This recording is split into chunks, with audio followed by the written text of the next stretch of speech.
Welcome to Strong Talks by Strong Fitness Magazine. I'm your host, Gail Mitch. And on today's episode, we have the September-October cover athlete for Strong Magazine, who is Ebony Williams. She is a health advocate, a self-love advocate, and an IT extraordinaire. Welcome, Ebony. I'm so excited to have you today. Oh, thank you, Gail. I'm so excited to be here. Awesome. So, I know we got to know each other a little bit a few weeks ago, and I'm so excited for our listeners to really get to know you and your story because it's definitely different from what a lot of traditional like cover athlete stories are. And I think it's just so important for so many people to hear your message. So let's start with a little bit of your background, kind of like how, your background with fitness and, just kind of how you got to where you are today. Yeah, so I have always loved sports. I was always usually the only girl playing with my brothers and my boy cousins and being the shortest one and could never reach the pedals on my bike. And it was always just a point of contention for me personally. But fortunately, I grew and that problem was solved. But I really kind of found a love for sports. Once I got to high school, I was playing basketball and running track and playing lacrosse and doing all the things. And then all of a sudden, that came to a screeching halt when I got diagnosed with Hashimoto's disease. And just But before for our listeners that don't know what that is, can you tell us exactly what Hashimoto's disease is? I sure can. It is an autoimmune disease that affects your thyroid gland. And the problem for me at the time was everyone was just thought I was a teenager with raging hormones. And I am a very calm person. So when I started acting out and not behaving well and having test anxiety and generalized anxiety and all the things, like no one kind of thought, something's wrong with this. And you But being an athlete and, like a student athlete and stuff and very involved, this really affected you. it did. I went from being at the top of my class to suddenly I started failing my tests to when I got to college. I would study and I was on a pre-med track. I was like, oh my gosh, I'm so excited about this. And I would get to my test and I couldn't remember anything.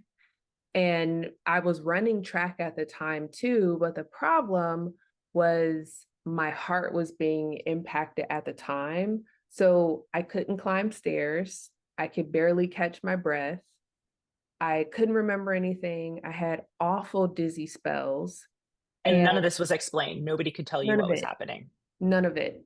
And I Wow. worked in our health center. Like I was triaging patients and walking through things. And I literally was having conversations with medical staff every single day. And they'd be like, gee, Ebony, you don't look good. I was like, I don't feel good. You're right.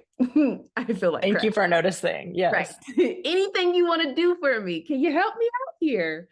But ultimately, I finally got a diagnosis when I was in Minnesota doing research. And how And many years, kind of tell our listeners like how many years you went through this like undiagnosed phase. it was about 5 or 6 years. Yeah, of just like not knowing what was wrong. Yeah, it was awful. It was awful. So, with that, I have such a heart for people who have disabilities of any kind, people who have learning disabilities or are even neurodivergent, because going through all of that and even trying to access disability services at college and telling my professors like, hey, I think something's wrong, and they're like, that's none of my business, that's all you. If you Yeah. can't handle college, if you oh you're just making an excuse because you're not used to working and now you're in pre-med and blah. But I'm like, no, actually something's very wrong. So that was like the birth of my advocacy work, but also it helped me realize how much I appreciated movement because my joints were swollen. I couldn't run You anymore. couldn't I couldn't do after being an athlete. anything. Yeah. Nothing. I felt just completely crushed because that was my identity for so long. Sure. And I had literally just qualified for regionals of my area at the time too in the 400-meter sprint. Like I literally had Had to got stop. under 60 seconds for a 400-meter sprint, and I couldn't do anything with it. Nothing. Yeah. And after obviously college, that 5 to 6 year period, asking different medical advice, and nobody could figure it out. What was the thing that finally you kept advocating for yourself and advocating for yourself, and what was the thing that finally somebody was like, oh, you have Hashimoto's? Um, it was after going to the emergency room for the umpteenth time that summer of 2009 in Minnesota, and I was like, look, check off every box on that blood work form. I don't care how much it costs. I want to know. I want to know. Yeah. And I'm not going to keep coming back here because I am becoming a liability for the lab. Like I was working with very expensive equipment and very expensive specimen, not to mention time. Sure. So I'm like, I'm not gonna keep doing this. Like, I don't remember how I even got here, let alone trying to continue to figure out what am I supposed to do. And that is how we subsequently found out, oh, you have Hashimoto's disease. Whoops.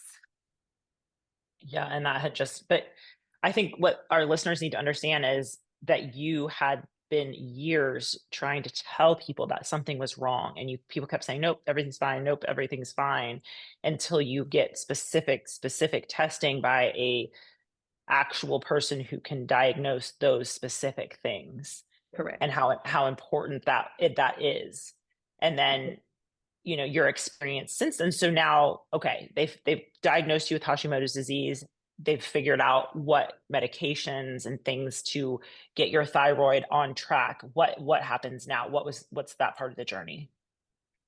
It took a couple years because for me, I teeter between having hypothyroid or low thyroid function and hyperthyroid function. So my thyroid gland is overactive sometimes. Okay. So we literally had to spend a couple years figuring that part out. And then in the process of doing all of that, I developed IBS or irritable bowel syndrome. And I will not relive the story going in detail Yep. about all of that.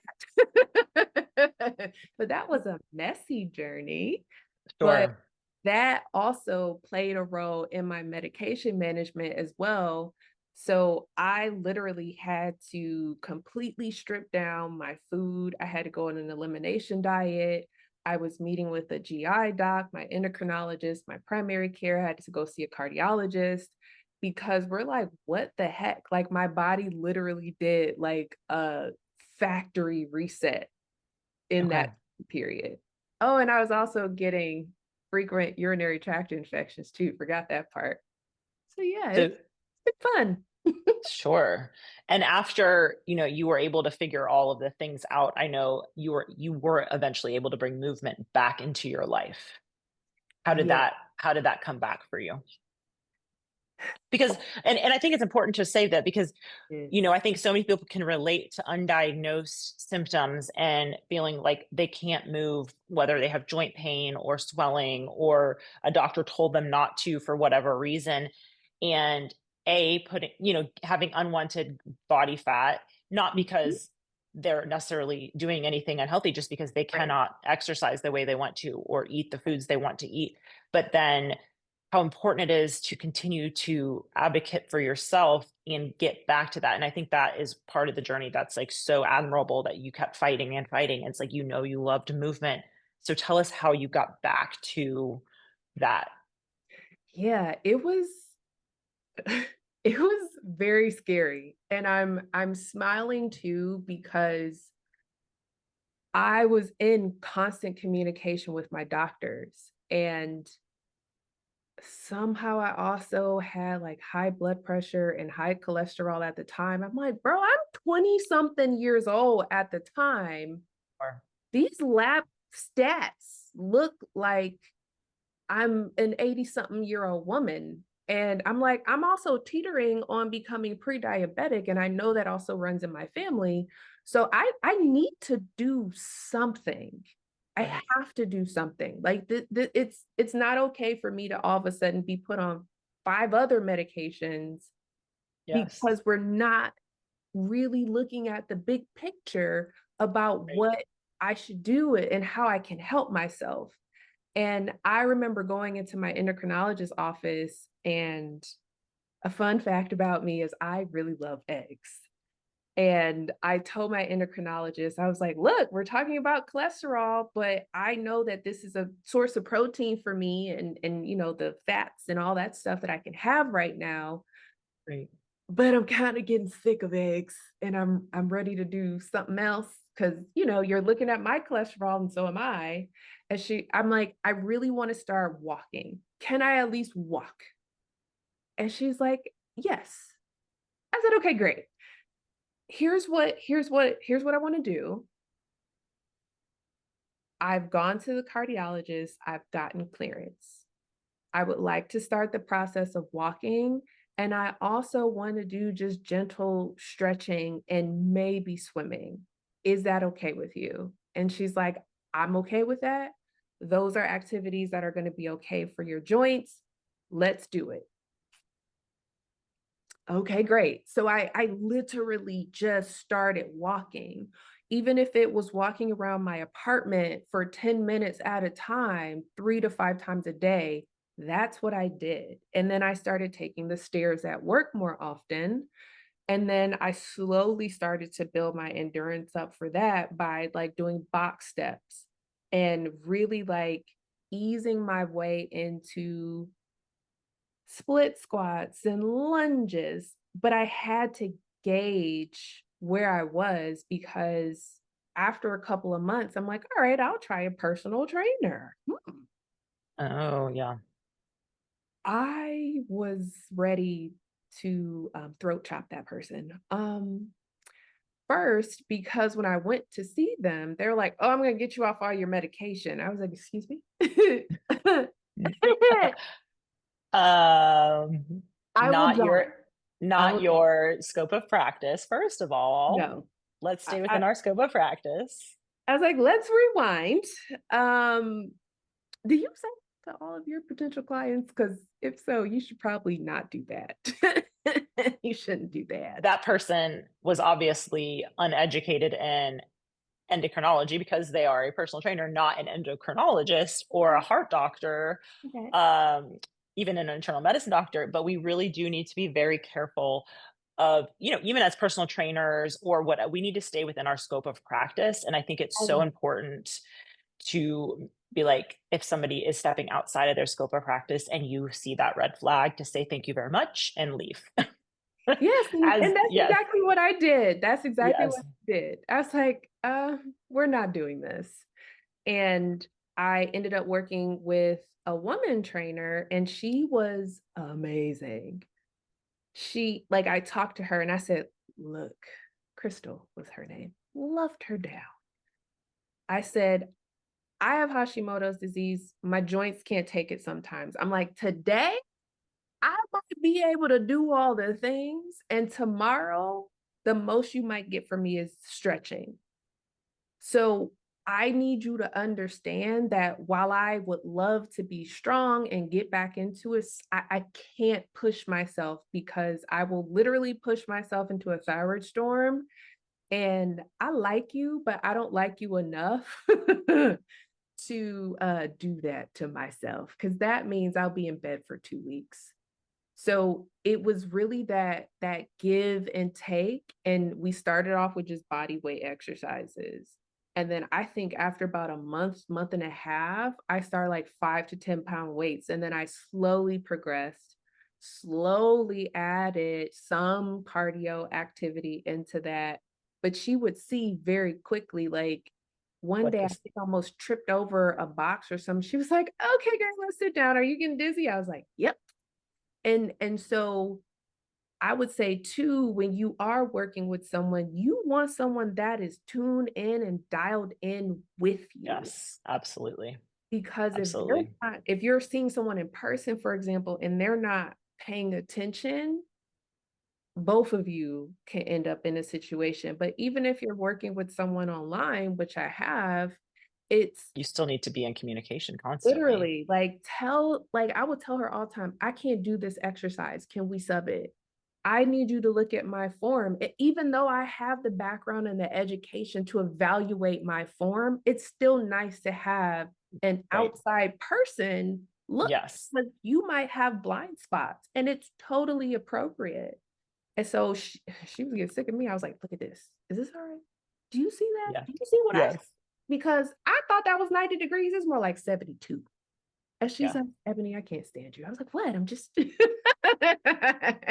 want to Well, know. hey, well, you guys stay tuned for, we'll be right back talking more about Ebony's journey from Hashimoto's to getting back to fitness. Hey, you, are you ready to embark on a transformation journey to a healthier, happier you? Join a community of like minded women by subscribing to Strong Fitness Magazine today. All right. We are back with Ebony Williams talking about her fitness journey and how discovering Hashimoto's and her health, advocating for her own health, working one on one with a trainer that was able to work with her and understand where she's coming from within her scope of practice really was the starting point of you getting back to fitness and movement in a healthy, sustainable way. Absolutely. Yeah. So once you worked with this trainer, and I know, that was quite a few years ago, but continuing to build fitness and you were able to lose over 40 pounds I did. throughout this process as well. I So I think did. that gives a lot of women hope that have, you know, health issues that are undiagnosable and they feel like they can't do anything. Like if you continue to advocate for yourself, you can return to a place of health in your body. Mhm. And it's something that I just had my annual exam last Friday, and I, in detail, provide my doctor with the activity that I'm doing, with what I'm eating, and, how many hours of sleep do I get? How do I feel when I know I'm itching close to that thyroid storm or when I'm not feeling well? I can tell you now if my thyroid levels are elevating, and I will literally get on my patient portal, call my doc and say, "Hey, I don't feel good. Can you put in a lab for my TSH, T4, and T3 real quick? Because I'm a little stressed and I can feel it in my body." You can And feel it. Yeah. usually every time she's like, "Yep, let's adjust your meds or take a pill and a half, for example, until you can see me. I want you to come in." But I am like, I have a health journal, I created one, and people think, now obviously if you have like disordered eating or anything of the sort, sometimes that journaling process or that tracking process can be challenging. That could be But triggering for some. Correct. Yeah. correct. But if you're someone that does not have those struggles per se, writing those things down and journaling and keeping track of what's going on in your life is super helpful, Sure. because I literally either take a picture of that or type it up and I can send that to my doctors and they have a complete picture of, What is um, happening? please stop doing that. Like, Sure. I know you're superwoman, but how about you stop flipping tires for like a week? Yes, definitely. And, where you're at now, I know you've worked with, quite a few trainers and gotten to the point of being a cover athlete and looking strong and happy and healthy. Um, so I know kind of to switch gears a little bit, but your actual background, besides being an athlete, a health advocate, has become an IT, you Yeah. know, and so I know that we discussed your particular zone of genius, which is really for working with coaches, other coaches. So somebody that you, like we were talking about, and if you work with a trainer online that's coaching you, these are the type of people that you now work with um, in this industry. Tell us a little bit about like your zone of genius within IT and working with fitness coaches. Oh my gosh, I love this part. So for me, I actually ended up in IT from a training perspective. So four, 14 years ago now, I was in New York working at Mount Sinai doing training, and then I started doing IT work or analyst work and security and all these things, but I was still in healthcare. And to me, my brain just loves systems. It loves solving problems. I get to really and truly figure out how all this stuff works. And the beauty of that, of being in health IT specifically, is I still keep my foot in healthcare, but I also have another aspect of understanding IT and how that works in our day-to-day life and how it can make it better. Sure. So I have the ability to know from a workflow perspective, from an intake, when you need to go to the doctor, what are those important considerations that your health team or a healthcare system is looking at? I understand the inner workings of that and build out systems and training and education to help them take care of people. But I can also use that knowledge to also help coaches to say, hey, to help you stay within your scope of practice, here are some things that you really need to keep in mind when you're working with clients. Help get them to document this or write down these things because I know when they actually present to the hospital or the doctor, that's they're going to have that information already to help paint that picture of who they are as Sure. a patient. So I get to bridge the gap in that way. And then because I also am, project managing things and going through all the workflows and I have been a client, I can now teach other coaches to say, hey, I know you mean well, but your clients don't know what to do once they pay you money. That's hard. Sure. Yeah. And making those systems like so that they're seamless, so that coach to client communication is clear, clients have steps that they can actively, do to get the results, but helping the coaches keep track of all that with systems. Yeah, and it's a win-win because you get to stay organized and your client is going to have that sense of felt safety because they're like, I know this is when my coach is going to reach out to me, or if I have a question, they're gonna get back to me. Because remember, if you have someone that's done, diet after diet, or Right. they are getting back into it, they're gonna have that trauma or those concerns, and Right. because you're giving them a standard system or communication pathway, they now know what to expect. So that's one less thing that they have to worry about. And that's one less barrier for you and them to be able to continue to work together. Awesome. I love that. Well, you guys stay tuned while we talk to Ebony about her zone of genius and learn a little bit more about how she helps coaches.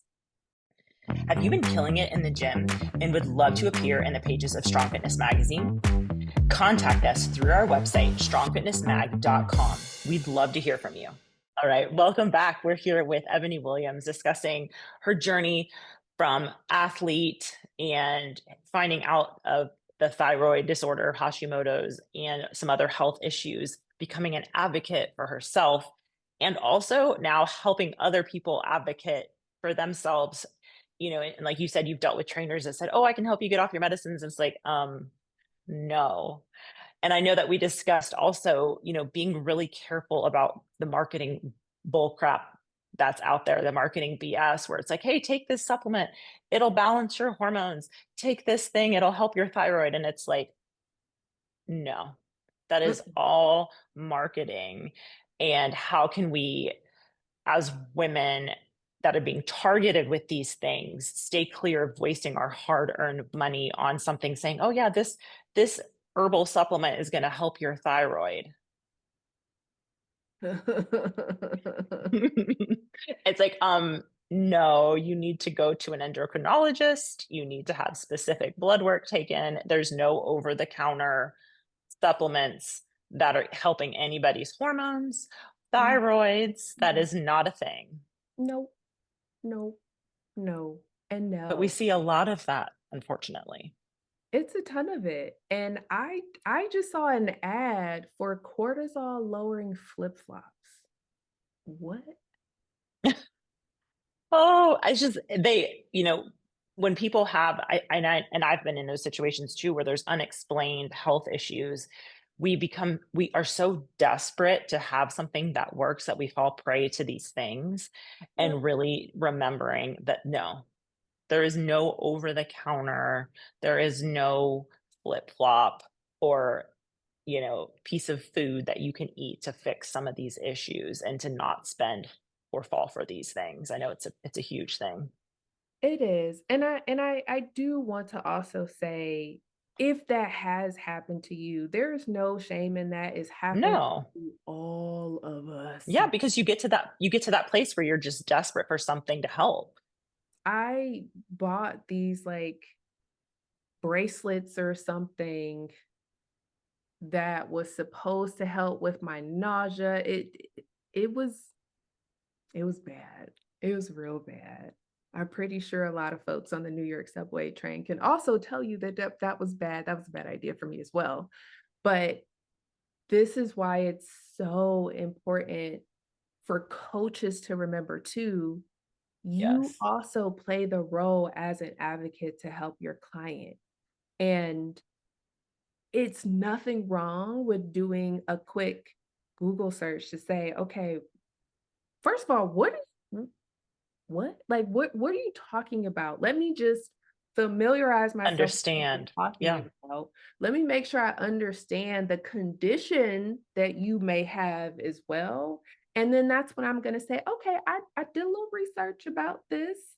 When's the next time you're going to the doctor again? Like right. you should do that. You should do that first. And then let me know what they say so that I can ensure that you're in good shape to continue moving Always. forward. Because the thing to remember is you don't want that as a liability for yourself. No, and I think when we talk about scope of practice, it's always important. I think the best coaches know when to outsource and when this, it's like that's out of my scope of practice. You need to talk to a psychologist, a MD, a functional medicine doctor, whatever the person might be. But that doesn't make you a bad coach. That makes you a well-informed, caring human being who actually wants to take care of their clients within the scope of their practice. And that's something that you should look for. Like, if your Yes. coach is like, "Oh, yeah, I can help you with that. Oh, yeah, I can help you with that." That is also a red flag because I myself, like, I literally have a mental Rolodex as well as an actual document of folks that I know that are exceptional providers. I'm like, We need to refer you. yeah, you are starting to say a little bit that has me a little concerned. Yep. Um, I'm gonna send you a couple of folks. Take your time looking at them. We will continue to meet because I think it's important for you to have what's called a The continuity support. here and that support. Yeah. But I care about you enough to know that there are certain things that I can't help you with. So Yes. here you go. Let me know when you contact them. Let me know how it went. Not What the they say. specifics, of course, but just how I can continue to support you, Right. please. Yeah. I mean, I think that's even when it comes to for not even necessarily a medical issue, but pertaining to injury. I think Yeah. we forget that as personal trainers, coaches, like we cannot diagnose and treat injuries. A sprained ankle, we cannot diagnose and treat that. We cannot diagnose and treat somebody's slip disc. We can help take what the physical therapist and doctor have written out and incorporate that into their day to help them be accountable to those exercises to heal that they have been or prescribed, but we Mhm. cannot diagnose as coaches and or create plans for injury either. And I think a lot of people forget because I've had, clients think, oh, you're a personal trainer, you're a coach, you can help me with this injury. It's like, absolutely, I cannot. No. I can incorporate what your physical therapist and or doctor prescribe to you, and we can make sure that you're doing that the amount of time, but I cannot diagnose it or, and I Mhm. think but it comes to pretty much anything like we no. The best coaches know when to refer to their scope of practice. Yeah, and even just having this conversation, you just reminded me that I wanted to add another section in one of my workbooks about referring out and how what that process looks like, how you Sure. can do it, and how to make sure that you're not also causing harm to your client Right. in the process. So thank you for that. You're welcome. So, thank you so much for everything that you shared. I think it's just so important that people can see somebody who has advocated for themselves and gotten to a place of answers, even though it does take years sometimes, it is possible. And I think having that as a role model and as hope in seeing your journey is so important for so many women to see that. My last question that I ask in our interview is, what does being a strong woman mean to you?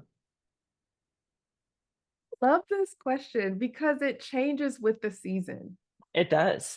And nobody's And ever told me it has anything to do with squatting a certain amount, just so you know. no, it does no, mm-mm, because I'm No, not squatting nothing at the mall. no, no. What Um, does being a strong woman mean to you? so for me, it's learning how to trust yourself. It's Ooh, learning when to say no and honoring your no and being okay with that. I think so many times we're put in positions where we have to be all and do all and think and have all types of burdens and loads on us. And we can say no to some of that. And that goes for people, places, things, any other noun that you or adjective that you want to throw in there. My no is my no, and my yes is my yes. And also recognizing that there are going to be seasons where I need to be vulnerable and be okay with depending on people. And that has been the biggest lesson of strength that I have developed over the last year and a half, especially after my dad passed suddenly, is realizing that it is not a sign of weakness to ask for help, it's actually strength. I love that answer. Thank you so much. Ebony, it's been a pleasure talking with you and learning about your journey and hearing your insights. Thank you so much for taking the time today. It has been awesome. I love being here with you. Thank you. And I hope everyone gets to see your strong cover. It is beautiful and it definitely is empowerment and strength just from looking at it. Um, you guys, we'll be back with our next Strong Talk. Stay tuned.